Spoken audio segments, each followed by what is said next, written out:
जय हिंद दोस्तों, मेरा नाम तुषार है। सीजीपीएससी नॉलेज अब किस यूट्यूब चैनल पे आप सभी का स्वागत है। आज हम लोग खबरें कवर अप करेंगे 12 अक्टूबर 2022 क्या खास रहा है नेशनल लेवल पर, इंटरनेशनल लेवल पर और छत्तीसगढ़ के लेवल पर। बहुत सारी खबरें हैं, परीक्षा के लिए इंपॉर्टेंट है, तो आराम से वीडियो को देखिएगा, पूरा वीडियो देखिए। साथ ही साथ हम लोग एक क्वेश्चन पूछेंगे जिसका आपको कमेंट में आंसर देना है। तो पहले क्वेश्चन की तरफ बढ़ते हैं। एक साधारण सा क्वेश्चन है, सामान्य सा क्वेश्चन, आपको आसानी से बन जाएगा। कमेंट पे करिएगा आंसर इसका। पूछ रहा है प्रश्न में, हाल ही में मुलायम सिंह यादव इनका निधन हुआ है, वह उत्तर प्रदेश के कितने बार के मुख्यमंत्री रहे हैं। इनका निधन आपको देखने को मिलेगा, आज से 2 दिन पूर्व हुआ था।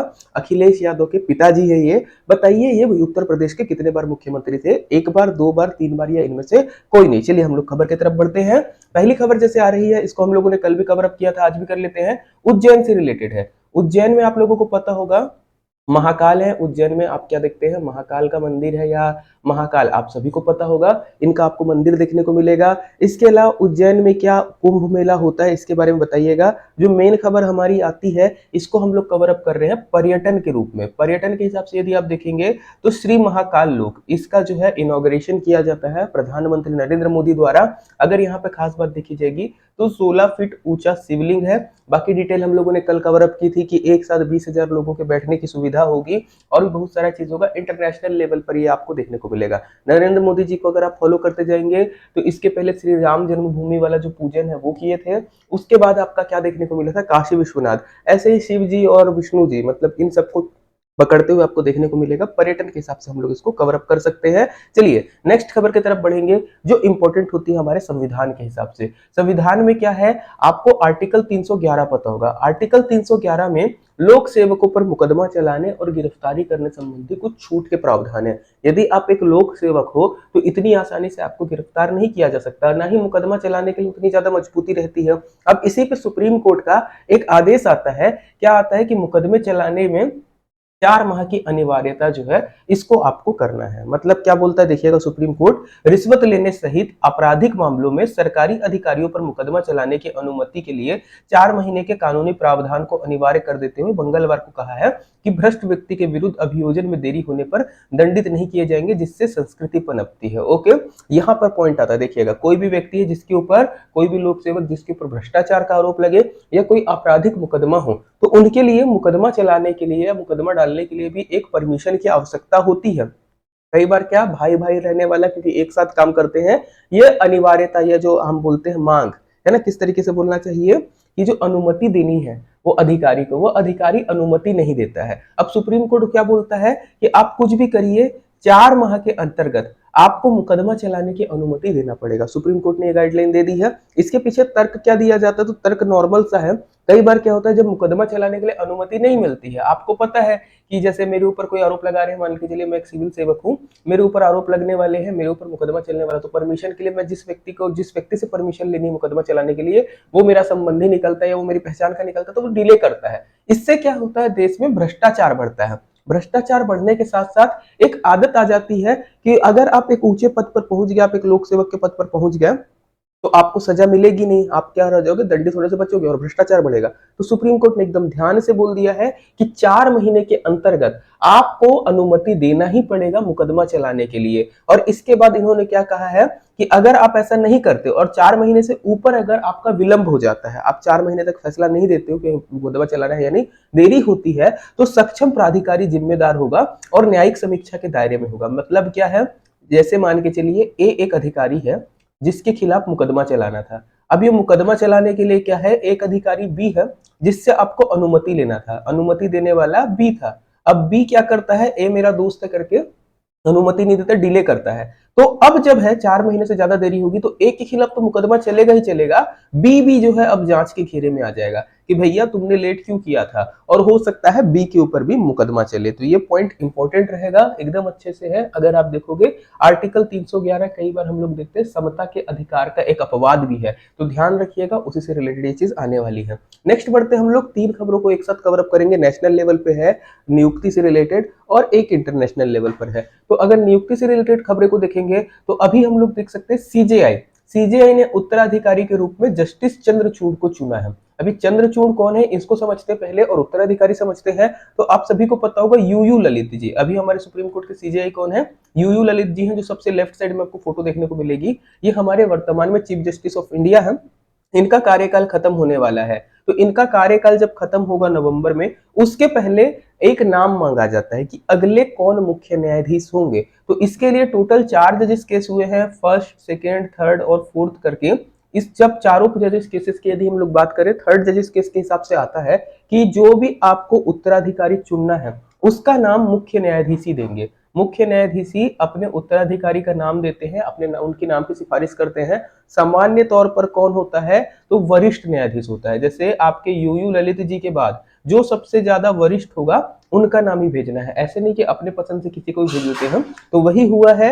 और अभी जो है नाम आया है किनका, आपके चंद्रचूड़ जी का। ये कौन है, डी वाई चंद्रचूड़ है। अनऑफिशियल तरीके से देखेंगे तो ऐसे बोला जाता है कि सरकार जो है इनके नाम को वापस कर सकती है, बट इन जनरल ऐसा नहीं होता है। अगर पूरी डिटेल पे जाएंगे हम लोग तो देखिएगा, 50वें प्रधान न्यायाधीश के पर नियुक्ति के लिए प्रक्रिया शुरू कर दी गई है। ये हमारे 49 नंबर के थे यूयू ललित जी, चंद्रचूड़ जी बनेंगे 50th नंबर के, 50वें नंबर के बनेंगे।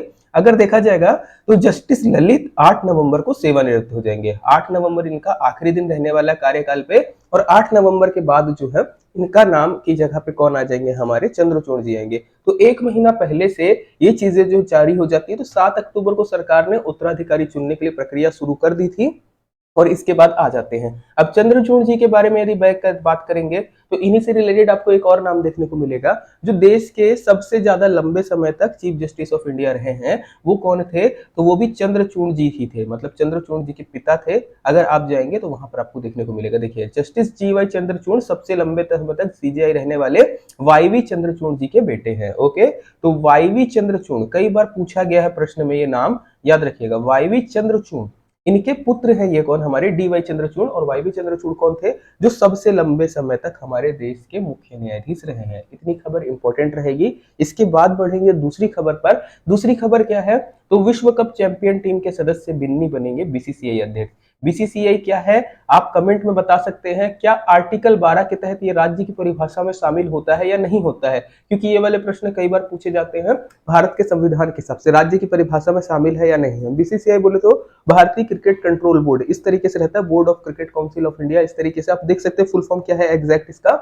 इसमें ध्यान देने वाली बात क्या है, बिन्नी। बिन्नी के बारे में बात करेंगे तो कौन से बिन्नी है, ये रोजर बिन्नी है, याद रखिएगा, रोजर बिन्नी। ये भारतीय क्रिकेट कंट्रोल बोर्ड के अध्यक्ष बनने वाले हैं। इनके पहले कौन थे, तो अभी तक गांगुली हैं, सौरव गांगुली अभी बीसीसीआई के आपको अध्यक्ष देखने को मिलेंगे। इसके अलावा सचिव के पद पे जय शाह देखने को मिलेंगे। इनकी जगह, सौरव गांगुली की जगह अब रोजर बिन्नी का जो है बनने का रास्ता क्लियर हो रहा है। रोजर बिन्नी के बारे में दो खास बात रहेगा।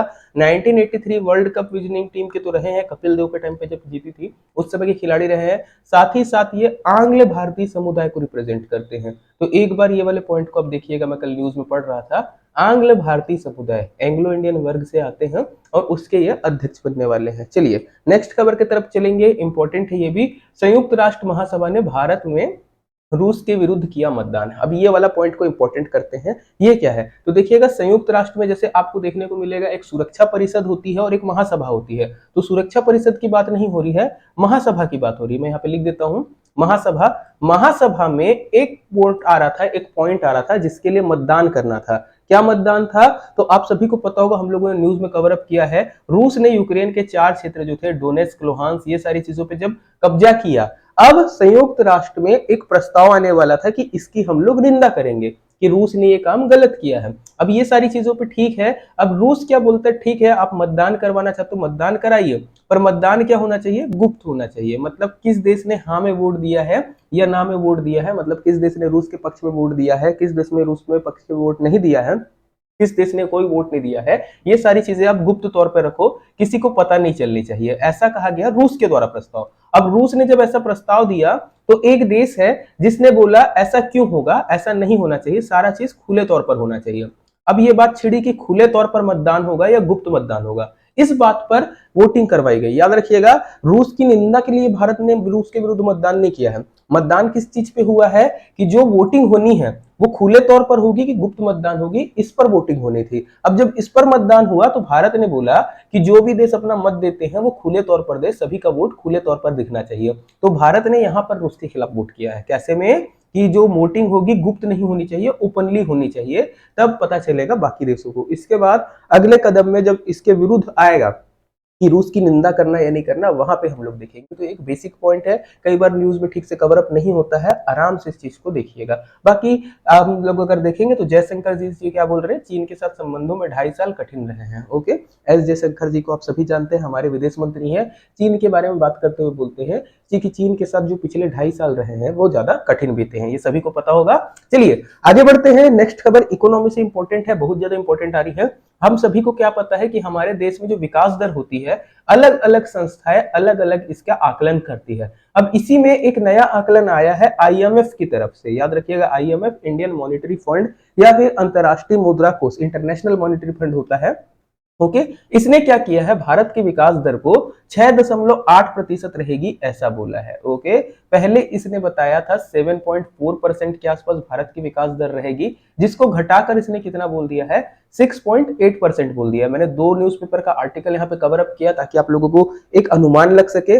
पहले 7.4% बोला आईएमएफ ने, अब बोलता है 6.8। इसके अलावा अगर बाकी लोगों का देखेंगे तो वर्ल्ड बैंक ने भारत की विकास दर को 6.5% पे रखा हुआ है, आरबीआई ने 7% बोला है, नोमुरा एजेंसी ने बोला है 7%। तो अलग अलग जो संस्थान हैं उनके आंकड़े और अनुमान अलग अलग होते हैं। अब यहाँ पे लग सकता है कि यहाँ पे लग सकता है कि भारत की वृद्धि दर बहुत कम है या गिरा रही है, तो ऐसा नहीं है। आप अगर देखोगे पूरे वर्ल्ड लेवल पे जो आईएमएफ आंकड़ा निकाला है उसमें भारत काफी अच्छी स्थिति में है। जैसे अमेरिका की वृद्धि दर वो बोलता है मात्र 1% रहेगी, जर्मनी की तो निगेटिव में बता दिया है, फ्रांस की 0.7%, इटली की माइनस में बताया है, स्पेन की, जापान की, ब्रिटेन की। भारत इन सभी देशों से आगे दिखते हुए दिख रहा है आपको कि वृद्धि दर अच्छी है। अब अगर ओवरऑल बात की जाएगी तो वर्ल्ड में बोलता है वैश्विक इकोनॉमी जो है 3.2% रह सकती है, बोल रहा है वृद्धि दर, जो 2001 के बाद सबसे कम है। तो यहां पर एक आशंका आती है आपकी मंदी की, कि पूरा देश जो है, पूरी दुनिया जो है एक मंदी की तरफ चली जा रही है। इससे भारत भी छूटा नहीं है, इसके कारण भारत की रेटिंग जो है बार बार कम की जा रही है, वृद्धि दर जो है कम कम अनुमान लगाई जा रही है। हर एक जगह पे हो रहा है, जो भी एजेंसी है कुछ ना कुछ इकोनॉमिक ग्रोथ को कम दिखा रही है। इससे यह समझ समझिएगा कि सरकार की नीतियां फेलियर है, ये इंटरनेशनल प्रेशर है, एक अगर गिरता है तो दूसरा भी साथ में कुछ ना कुछ कमी आती है। नेक्स्ट क्वेश्चन बढ़ते हैं हम लोग। नेक्स्ट हमारे ऊपर छपी हुई है छत्तीसगढ़ से रिलेटेड खबर। वैसे इस तरीके की खबरों को प्रतियोगी परीक्षा में उतना ज्यादा नहीं पूछता है, फिर भी हम लोग इसको कवर अप कर रहे हैं। मनी लॉन्ड्रिंग के मामले में 6 शहरों में आईएएस, पूर्व विधायक और कोयला कारोबारियों पर कार्यवाही हुई है। किसकी हुई है, तो ईडी की हुई है। ईडी बोले तो इन्फोर्समेंट डायरेक्टरेट। इस बार ये न्यूज में इतना है इस साल कि हो सकता है कहीं ना कहीं इसके बारे में पूछ दे। तो ईडी जो है या प्रवर्तन निदेशालय जो है, आपका देखेंगे तो मनी लॉन्ड्रिंग, मनी लॉन्ड्रिंग क्या होता है, काले पैसे को सफेद करना, काला धन को सफेद करना। अब काले धन को सफेद करने के मामले में यहां पर कार्यवाही कर रही है और इसके तहत अलग अलग जगह पर 16 अधिकारियों पर छापा पड़ा है। मुख्य रूप से अगर आप देखोगे तो कोयला विभाग से जुड़े हुए लोगों पर कार्यवाही हुई है और अभी यहाँ पर चल रहा है। तो प्रश्न में ईडी क्या होता है, किस प्रकार का कार्य करता है, ये प्रश्न हो सकते हैं। बाकी यदि देखा जाएगा तो अलग अलग पार्टियां जो है अपना अलग अलग मत इसमें रखती हैं, जिसको हम लोगों को न्यूज के हिसाब से, प्रतियोगी परीक्षा के हिसाब से कवर अप करने की जरूरत नहीं। मसाला लगा के यदि पढ़ना है आप पूरा पढ़ सकते हैं, हम लोगों ने डाला हुआ है। नेक्स्ट आते हैं, प्रश्न है या हम लोग बोल सकते हैं अगली खबर है हमारे पास, तो वो जुड़ी हुई है छत्तीसगढ़ रायपुर एयरपोर्ट से। तो रायपुर एयरपोर्ट के बारे में यदि बात करेंगे तो सौर ऊर्जा से संचालित होगा रायपुर विमानतल। ऐसा बोल रहा है कि रायपुर एयरपोर्ट जो है अब पूरा सोलर से चलने वाला है। सोलर प्लांट लग चुका है वहां पर, जिसकी क्षमता यदि देखी जाएगी तो प्रतिदिन 1.8 मेगावाट है, जो बताया जा रहा है कि विमानतल की जरूरत के हिसाब से ये पर्याप्त है। तो इसके बारे में आप लोगों के लिए रहेगा एक होमवर्क, जिसमें आप बताएंगे देश में कितने एयरपोर्ट हैं जो पूर्ण रूप से अभी सोलर हो गए हैं। सोलर के बारे में यदि बात करेंगे तो सौर ऊर्जा अगर देखा जाएगा तो ऊर्जा का सबसे एक अच्छा उपलब्ध आपको मिलेगा। क्यों, क्योंकि इससे किसी भी प्रकार का प्रदूषण आपको देखने को नहीं मिलता, लगभग जीरो प्रदूषण वाला रहता है, जीरो पॉल्यूशन रहता है। बट सोलर पैनल के साथ एक दो प्रॉब्लम होती है। प्रॉब्लम क्या होती है भैया, क्षेत्र ज्यादा घेरता है, इसकी अगर हम लोग बोलेंगे उतनी अच्छी प्रोडक्टिविटी नहीं रहती है, जितना हम लोग सोचते हैं कि ये ऊर्जा देना चाहिए उतना नहीं है। आज की डेट में सोलर पैनल लगाना ये कॉस्टली भी पड़ता है, तो बहुत सारी चीजें रहती हैं जो आपको इम्पैक्ट करती हैं। अदरवाइज आपको याद रखना है कि रायपुर एयरपोर्ट अब आगे चलकर भविष्य में सोलर होने वाला है। तो इतना था आज के वीडियो के लिए, इसको कवर अप करते हैं। आज की वीडियो में जो भी चीजें हुई हैं उन सब का हम लोग कोशिश करेंगे हमारे टेलीग्राम चैनल पे हम लोग इसकी फोटो डाल दें, ताकि आप वहां से पढ़ सके। तो टेलीग्राम में आप ज्वाइन कर लीजिएगा, सभी चीज का लिंक नीचे रहता है। धन्यवाद, जय हिंद।